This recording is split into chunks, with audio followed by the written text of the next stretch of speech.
Entonces, vamos a empezar con los biomarcadores. ¿Qué es un biomarcador? Indicadores.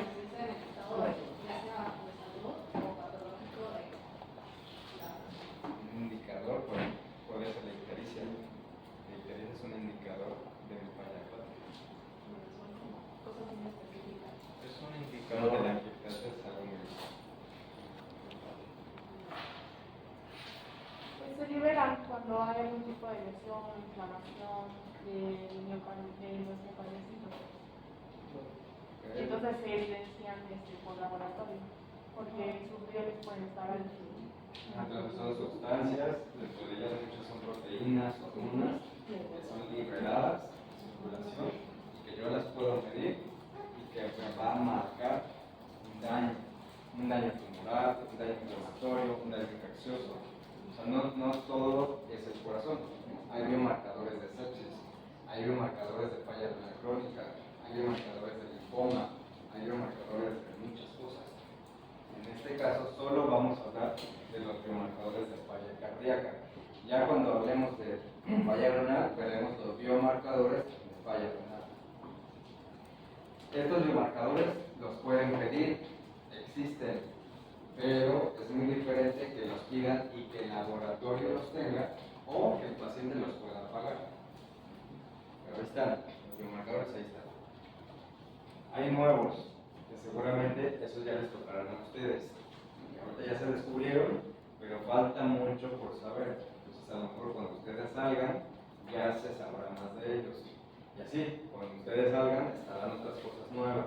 Y así sucesivamente. Así es la medicina, todo el tiempo cambia. Hay cosas que no cambian, como fisiología celular y fisiología general. Eso no cambia. A lo mejor le vas a agregar algo, o se encuentra una nueva proteína, pero eso es de cajón. Entonces por eso anatomía, fisiología, histología, biología son de cajón, no cambian. ¿Cuáles son los biomarcadores? Los biomarcadores necesito yo apoyarme de algo más. Un biomarcador solito no me dice nada. Si yo tengo CPKMB elevada, pues ¿qué? Pues la tiene elevada. No me estás diciendo nada. O sea, si yo no te pregunto nada, si no te exploro, si no tengo un electro, una CPKMB no me dice nada. Entonces, el biomarcador se tiene que apoyar.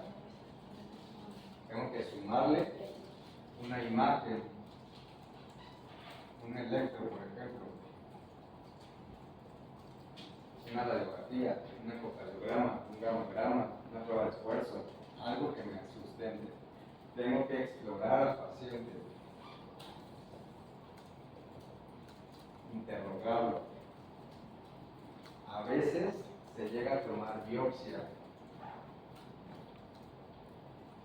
y en ocasiones necesito patrones genéticos para determinar la causa, sobre todo en niños neonatos. ¿En dónde se liberan estos biomarcadores? En el miocito y en el intersticio. Entonces, cuando se daña el miocito o el intersticio, voy a tener actividad también de enzimas. Las enzimas pueden también ser contraproducentes para el corazón y voy a tener efectos neurohormonales. Esos son los tres componentes del miocito y del intersticio. Un efecto lesivo o nocivo, enzimático y neurohormonal. ¿Para qué me sirve saber los biomarcadores? Pues ellos me van a ayudar a monitorizar el tratamiento, a estratificar la falla cardíaca,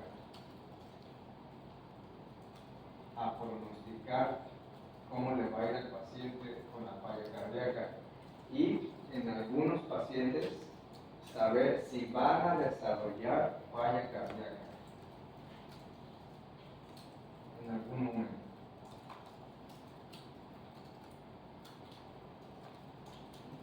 Para eso me sirven los biomarcadores. ¿Cuáles son los biomarcadores? Tenemos 7 grupos. Uno es el de la inflamación.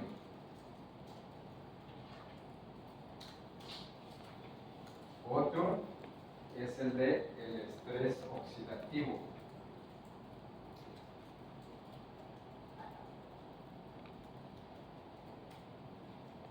Otro es el de la remodelación de la matriz extracelular.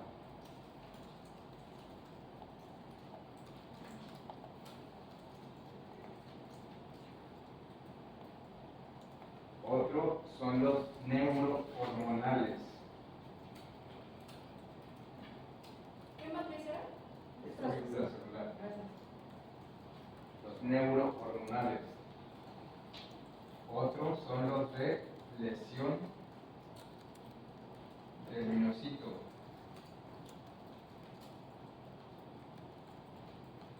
Otros son los de estrés del miocito y finalmente los nuevos. Esos son los 7 grupos de biomarcadores de falla cardíaca. A nivel de la inflamación, tenemos la PCR, las interleucinas 1, 6 y 18, el PAS, que también pertenece o también se le llama APO1, la interleucina 6 por sí sola me puede generar y también me puede activar más PCR. Y tengo al factor de necrosis tumoral alfa.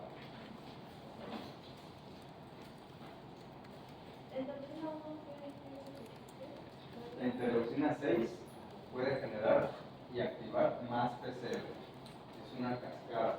Más interleucina 6, más PCR. Del estrés oxidativo tengo a la LDL oxidada.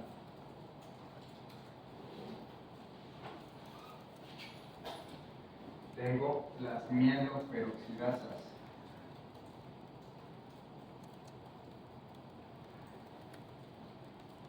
Tengo las biopirrinas urinarias.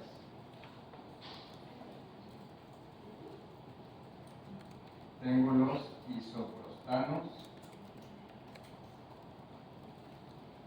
urinarios y séricos.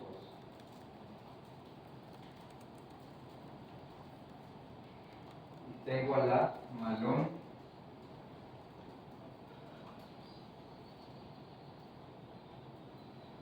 dialdehido.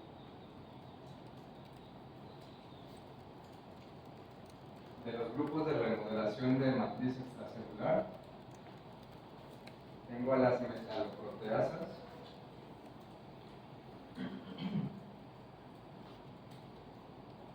a los inhibidores de la metaloproteasa,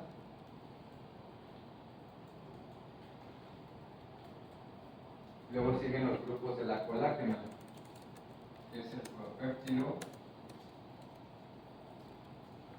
de colágena, el propéptilo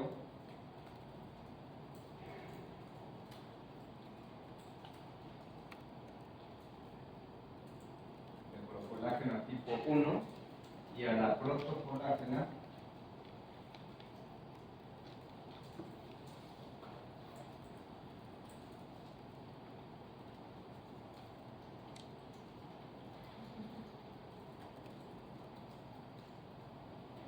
protocolágena plasmática tipo 3. Esas son de la remodelación de la matriz extracelular. Luego están los neurohormonales. Los neurohormonales son más conocidos, que es la noradrenalina, la renina, la angiotensina 2, la aldosterona, la endotelina 1,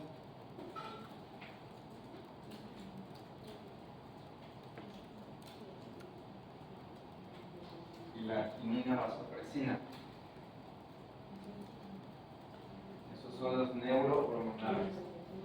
Luego están los de la lesión del miocito.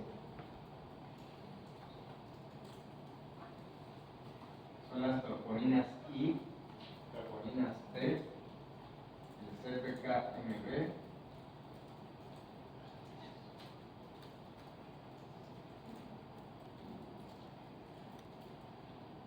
Y la cabeza de la gliosina tipo 1.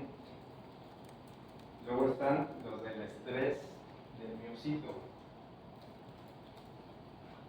que es la proadrenomedulina,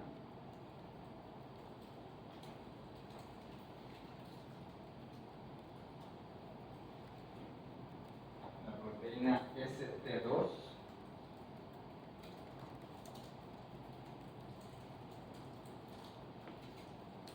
la propéptido natriurético cerebral, el péptido natriurético cerebral. Y de los nuevos,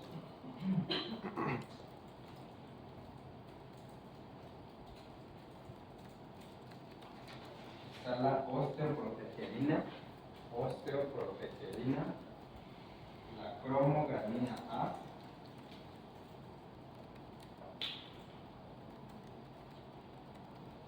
la adiponectina,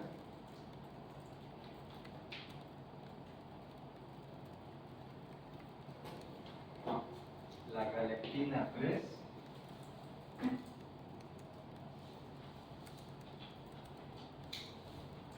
y el factor 15 de crecimiento.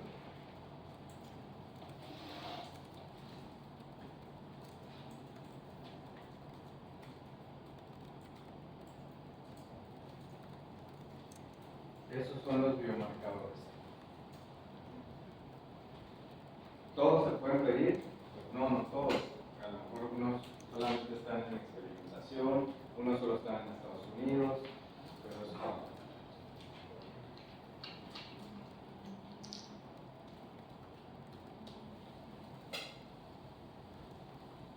no vamos a ver uno por uno. Hay cosas que ya hemos visto. Por ejemplo, la adrenalina, ya sabemos cómo se forma, dónde actúa, igual que el anticoagulador, la adenina. ¿Qué hay que hablar de la PCR? Bueno, la PCR daña directamente el endotelio. Al dañar el endotelio, tiene dos resultados. Uno, disminuye la formación de la óxido nítrico sintasa, por lo tanto, hace más vasoconstricción y además produce más endotelina 1. Junto con la endotelina 1, también incrementan las moléculas de adhesión de la endotelina 1. Entonces hay más vasoconstricción. ¿Qué más causa? Apoptosis, necrosis. A mayor PCR, mayor falla cardíaca. La interleucina 6, más bien, la 1, junto con el factor de necrosis tumoral, nos pueden generar cachexia, hiporexia, edema agudo pulmonar y disminución de la actividad de la renilatosiclasa.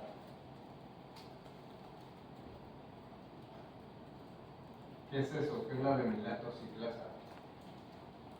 ¿Dónde actúa? ¿A qué sirve? ¿Cuándo se activa? No es lo de la síntesis de antidepresivo. ¿Y dónde se ocupa? O sea, todo lo que es un hemisferio, ¿no? O sea, por eso. ¿En qué vía de segundo mensajero? La antidepresivo. El análisis específico es el resultado final. Ahí es nuestro problema. Ya le digo lo suficiente. La proteína G. Entonces, parte de la renilatosiclasa es cuando se activa el efector de la cascada de la proteína G. Se activa la proteína G, se subdivide en alfa, beta, gamma, se rompen esas subunidades, la alfa se pega al efector y entonces se activa la deglactosiclasa para formar el AMP cíclico. Entonces eso lo va a bloquear la proteína C reactiva. ¿Qué más pasa? Dentro de la faz, en faz, a mayor faz, mayor mortalidad. La interleucina 6 me puede causar hipertrofia del ventrículo. El factor de necrosis tumoral me puede causar dilatación del ventrículo.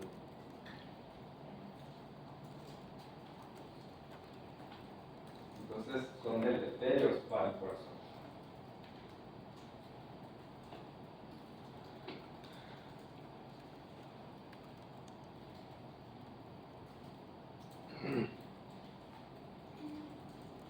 La LDL oxidada, ya platicamos de ella en el infarto.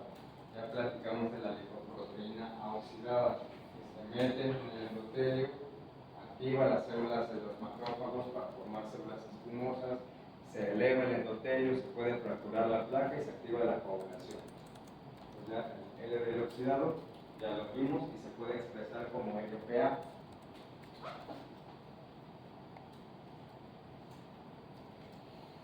¿Quién libera mieloperoxidasas?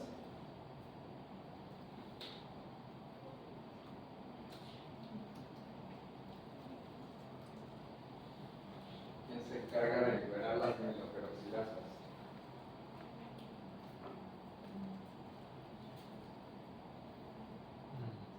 Empieza con M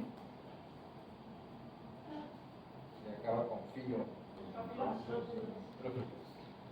Entonces, más inflamación, más neutrófilos, más diapéresis, más liberación de mieloperoxidasa. Por lo tanto, más daño. De aquí, el que importa son los isoprostanos. Van a buscar isoprostano y van a ver qué es. De los isoprostanos, el más importante es el isoprostano 8. ¿Por qué?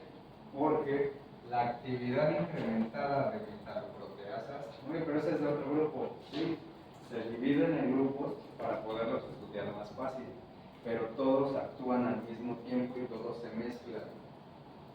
Entonces, a mayor actividad de las metaloproteasas, mayor formación de 8 isoprostano. A mayor formación de 8 isoprostano, mayor remodelamiento del ventrículo.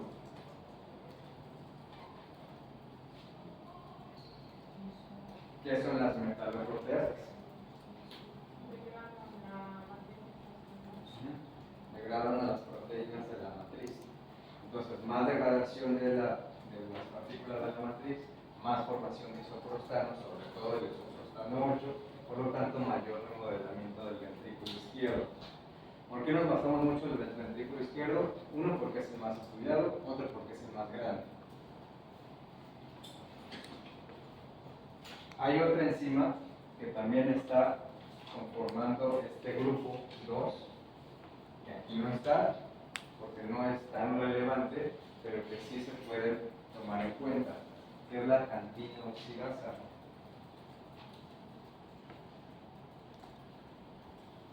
¿En qué vía metabólica está la cantina oxidasa?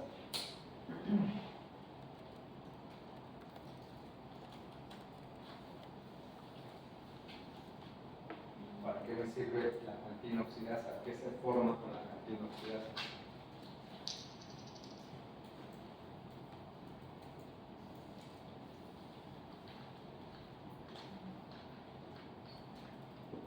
¿No está en el riñón? ¿Pero qué forma? Forma ácido úrico. Entonces, a mayor actividad de la cantina oxidasa, mayor formación de ácido úrico. El ácido úrico, lo normal es que en plasma tengas hasta 7 miligramos por decilitro. ¿Dónde viene el ácido úrico? ¿Qué es el ácido úrico? Yo como ácido úrico. No, no es por lo mismo. Bueno, ya se No se filtra y dice. se pierde. Pero, ¿por qué se forma el ácido úrico? Ajá, es parte de las proteínas. Entonces, si yo como demasiadas proteínas, voy a generar demasiado ácido úrico. Y el ácido úrico, cuando está en exceso, sobre todo por arriba de 12, se deposita en las articulaciones como cristales. Y eso se llama gota. Entonces, al principio se llama hiperuricemia asintomática, cuando es arriba de 7. Y ya por arriba de 10, 12, ya me genera gota. ¿Y cuál es el principal producto alimenticio que contiene proteínas? Para el ácido úrico, la carne. Pero el principal producto alimenticio que tiene proteínas es el pescado. Luego el pollo, luego la carne. Porque la carne tiene mucha grasa. Entonces, si lo pones en peso seco, la carne tiene mucha proteína, pero también tiene mucha grasa. Y el pollo no, y el pescado tampoco. El pescado tiene ácidos grasos omega 3. A mayor ácido úrico, pues mayor falla cardíaca. Entonces también es un predictor de falla cardíaca el ácido úrico. El ácido úrico se toma en cuenta para muchas cosas. Para la sepsis, para la preeclampsia, para la falla cardíaca. El ácido úrico es importante, pero no lo toman como algo relevante como biomarcador cardíaco. Pero también sirve. ¿Dónde lo toman? En la química sanguínea. De las metaloproteasas, siempre tiene que haber un equilibrio entre metaloproteasas e inhibidores de metaloproteasas. Siempre se activan y siempre se inhiben. Siempre están como el hueso, siempre está en movimiento. ¿Siempre tiene que haber qué? Un equilibrio entre las metaloproteasas y los inhibidores de las metaloproteasas. Dentro de la matriz extracelular existe una glucoproteína que se encuentra solo en el espacio extracelular, que se llama colágena. ¿Cómo está conformada la colágena?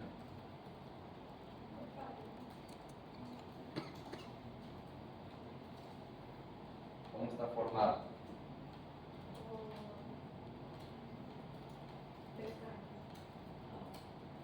Tres cadenas alfa que se entrecruzan.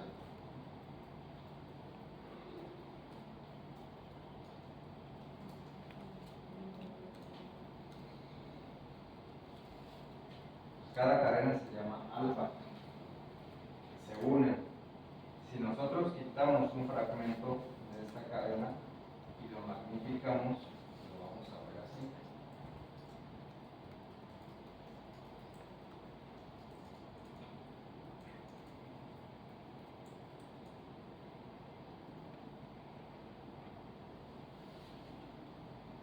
Está formado por hidroxiprolina, glicina y prolina.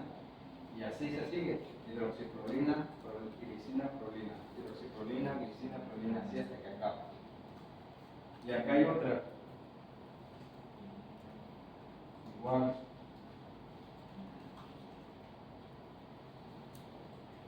Pero, entonces, ¿cómo se unen entre ellas?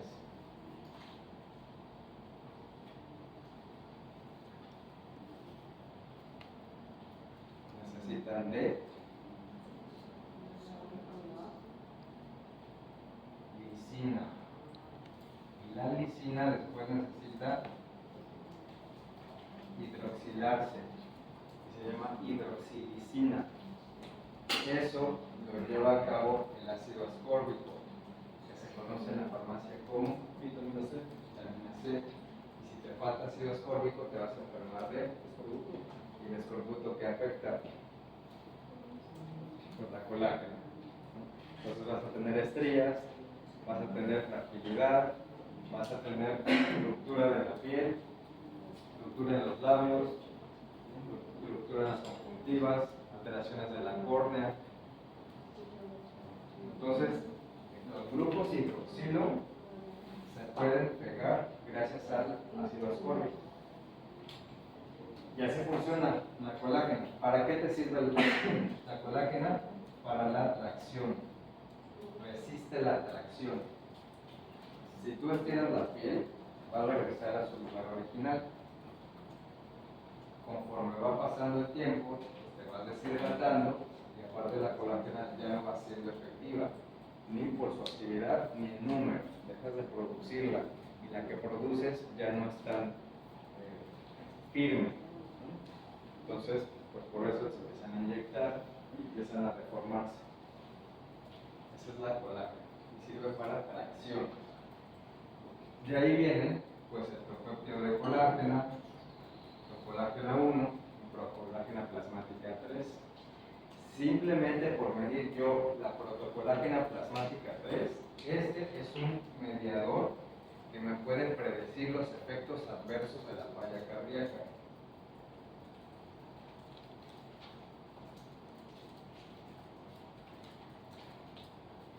La tipo 3, solo por medirla, ya sé que la falla cardíaca va a poder tener efectos adversos. ¿Cuál sería un efecto adverso de la falla cardíaca?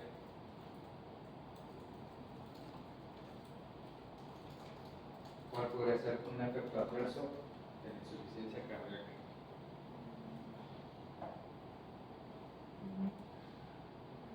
¿Por qué llegan los pacientes con por falla cardíaca? insuficiencia renal podría llegar el paciente.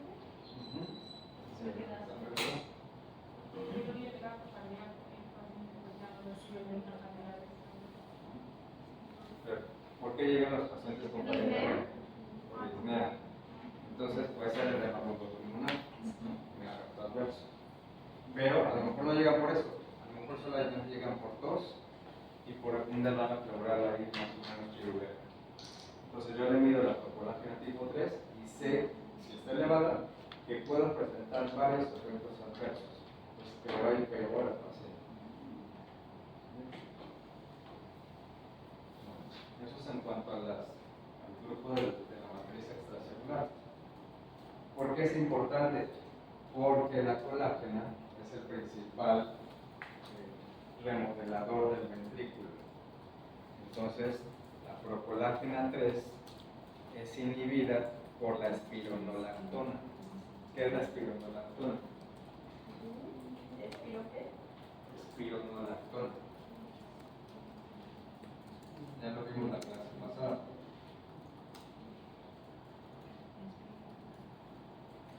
¿Qué es la espironolactona? ¿Fármaco? ¿Diurético? Es un diurético de qué tipo.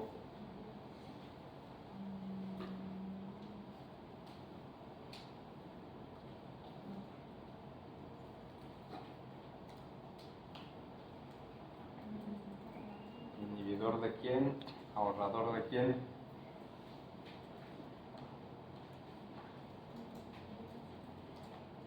Un antagonista de receptores de testosterona. Entonces puede clasificarse como antagonista de la testosterona o como ahorrador de potasio.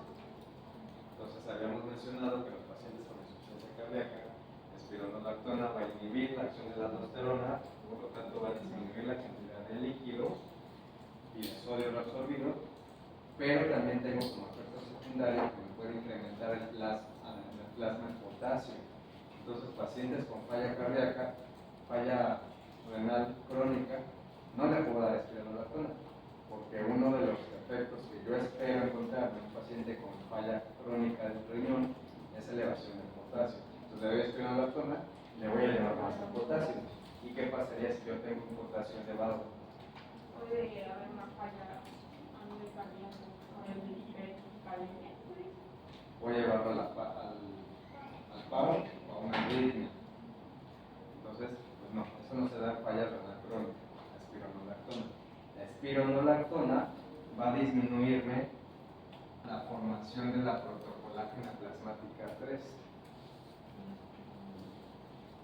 Eso es un efecto en la falla cardíaca. Por eso, muchas veces se da espironolactona a los pacientes con falla cardíaca, pero no con finalidad de diurético, sino con finalidad de que se deje de remodelar mi ventrículo inhibiendo la actividad de la colágena.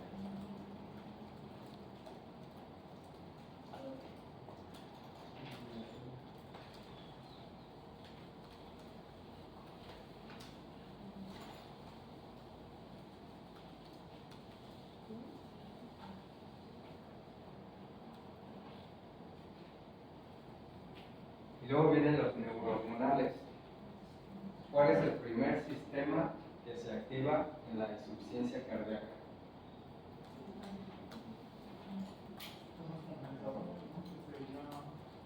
Y de ese sistema compensador, ¿cuál es el primer objetivo? El segundo, el adrenérgico. Entonces, el primer sistema que voy a tener elevado es el sistema nervioso autónomo simpático. Y por lo tanto, ¿qué voy a tener elevado? Noradrenalina. Entonces, lo primero que voy a encontrar elevado en concentración es la noradrenalina. Por lo tanto, a mayor noradrenalina, más falla cardíaca y más mortalidad.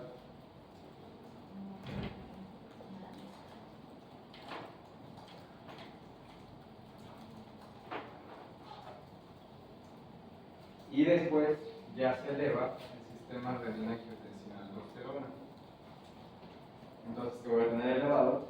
Renina, angiotensina 2 y aldosterona. Aquí están los dos sistemas. Eso ya los vimos, ya los hemos visto. Y luego viene la endotelina 1. La endotelina 1 no está circulando así nada más, no sale como endotelina 1, sino se forma como una prohormona. La prohormona se llama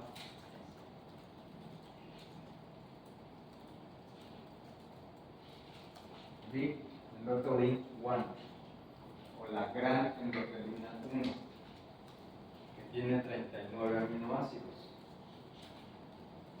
Esa Big endotelina se forma en el endotelio, obviamente.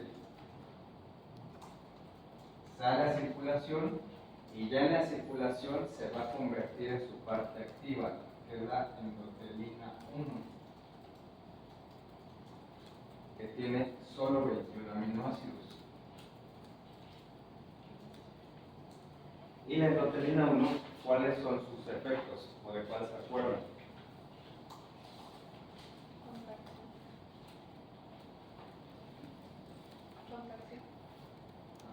Entonces hace contracción vascular.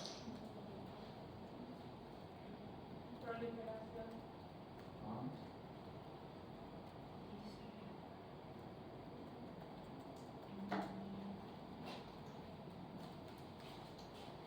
Hace fibrosis vascular.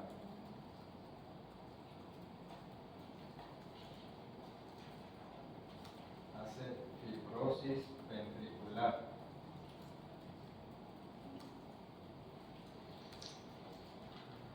Y libera otros sistemas neurohormonales.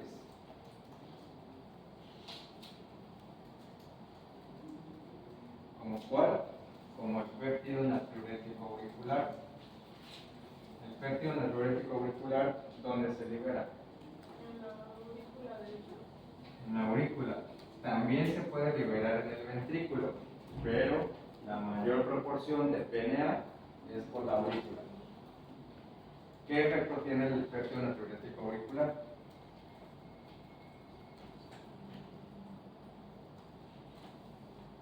También ya lo vimos en clases previas. ¿Cómo actúa el PNA?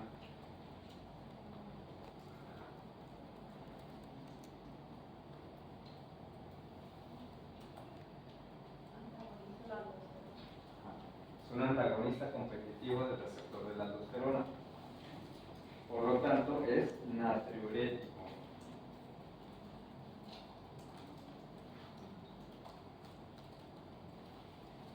¿Qué más hace? Es un vasodilatador. Sobre todo de tipo arterial, pero también es un vasodilatador venoso. Entonces puede disminuir la poscarga y la precarga. disminuye la vía de la adenilato ciclasa, incrementa la vía de la guanil ciclasa. Por lo tanto, disminuye el flujo de calcio. Al disminuir la adenilato ciclasa, disminuye la fosfolipasa C, disminuye toda la vía secuencial y entonces disminuye el influjo de calcio. Por eso es un vasodilatador.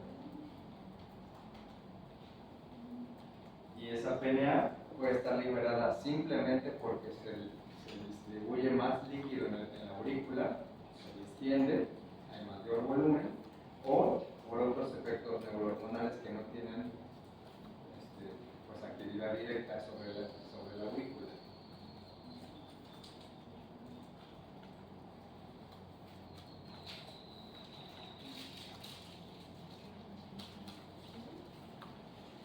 ¿Qué medicamento puedo dar también ahí? También puedo dar la espironolactona como diurético. Y tengo alarginina vasopresina.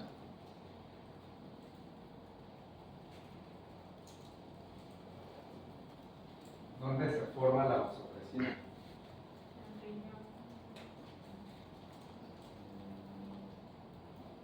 Ahí actúa.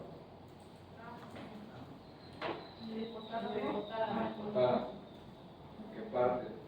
¿Qué núcleos? Ahí se almacena y se secreta. ¿Pero dónde se forma? ¿En qué núcleo del hipotálamo? En el supraóptico y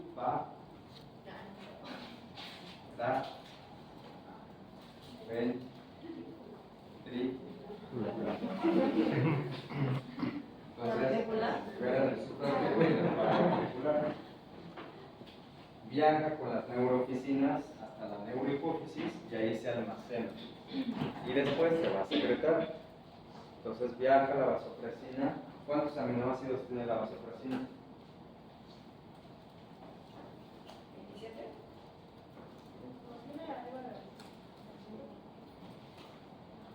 ¿No 23? 9 aminoácidos. 9 aminoácidos. Es un nonapéptido, al igual que la oxitocina. Los dos tienen 9, oxitocina y vasopresina. ¿Y en qué lugar está en qué posición está la arginina? ¿En qué posición está la arginina? ¿En qué número de aminoácidos está la arginina?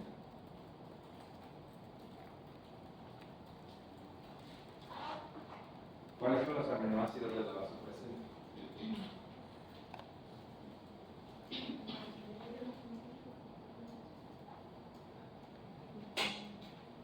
Cisteína, tirosina, fenanamina, glutamina, glutamina, asparagina, taurina, arginina y glucocarboxina. ¿En qué lugar está la arginina? 7, 8. En el último, en el 7, en el 8. ¿Qué efectos tiene la vasopresina? Es un vasoconstrictor.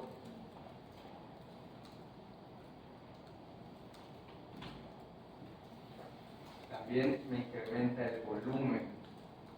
¿Por qué? ¿Por qué incrementa mi volumen plasmático? Son como dos cosas aparte. ¿Qué activa en el riñón? Absorción de agua. A través de las acuaporinas. Entonces la vasopresina llega, activa la acuaporina y se mete el agua. Nos va a incrementar mi volumen. Entonces estoy incrementando mi solvente y los solutos que pasan con ellos. Se mueve. ¿Cómo se mueven? Se diluye. Se diluye. ¿Cuál es el principal? El sodio. Entonces voy a tener una hiponatremia dilucional. O sea, tengo un sodio bajo, pero no es real, sino simplemente está diluido. Entonces mi paciente está todo edematizado. Así actúa la vasopresina. Si yo doy inhibidores de los receptores de vasopresina, voy a disminuir las actividades de la vasopresina, pero a nivel de la falla cardíaca, la historia natural de la enfermedad va a seguir. Yo no porque inhiba la vasopresina voy a detener el curso de la falla cardíaca. La falla cardíaca va a seguir. A lo mejor ya no se va a complicar tanto, pero la falla cardíaca va a seguir.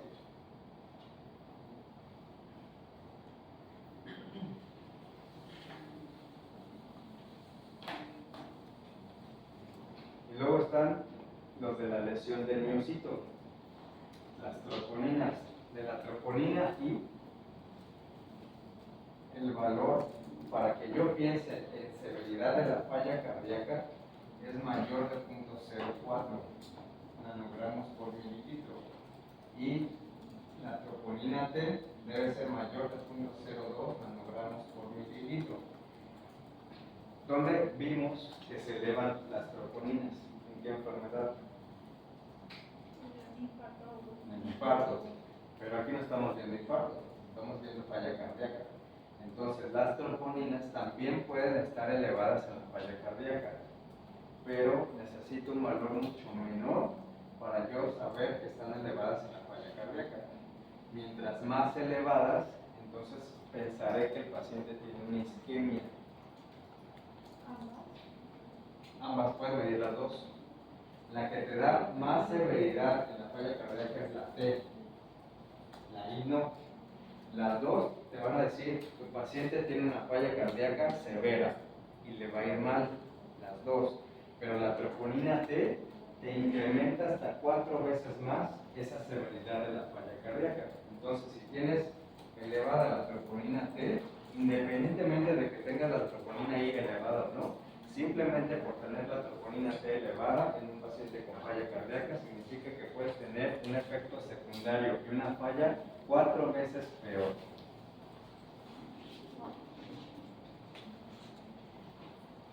¿De qué depende que se eleven estos biomarcadores de lesión del miocito? Pues del estrés oxidativo,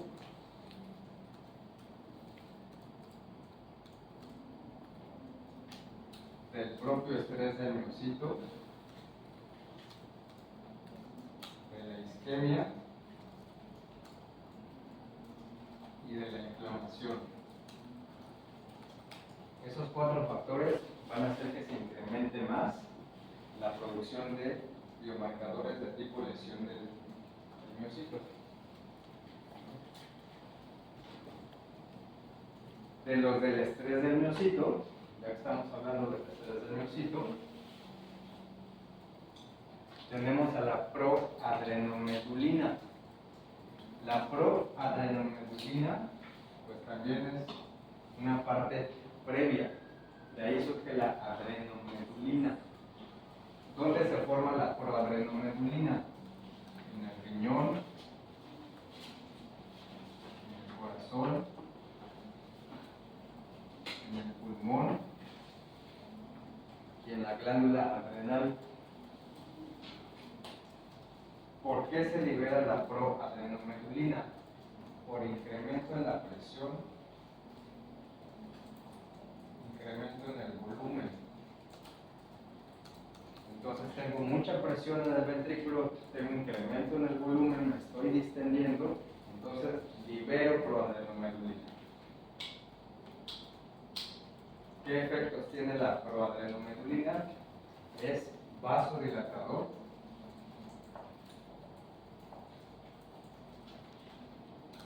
es inotrópico positivo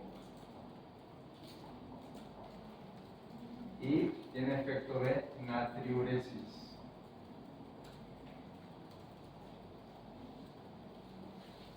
Esa es la proadrenomedulina. Luego viene la ST2.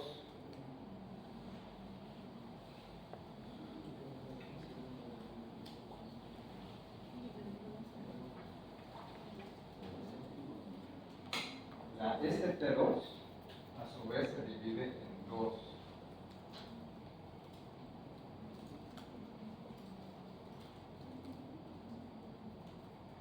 La ST2S y la ST2L.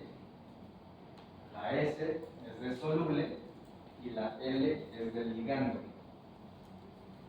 La ST2 pertenece a la familia de las interleucinas 1.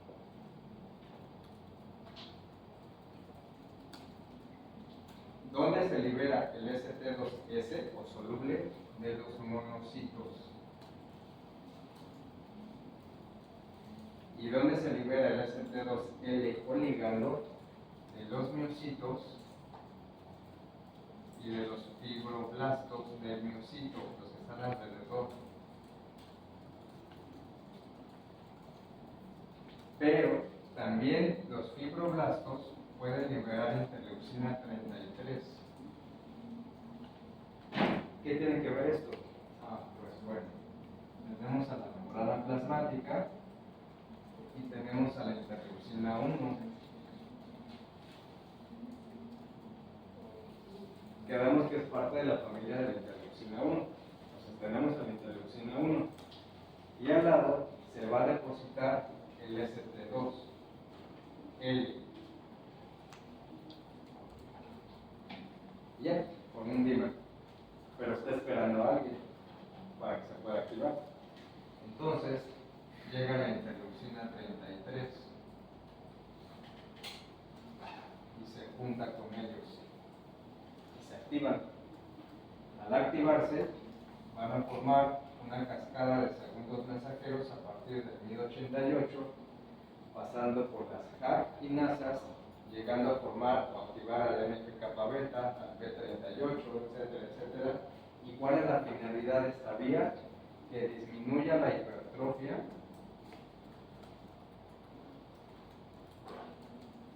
disminuya el remodelamiento cardíaco, obviamente.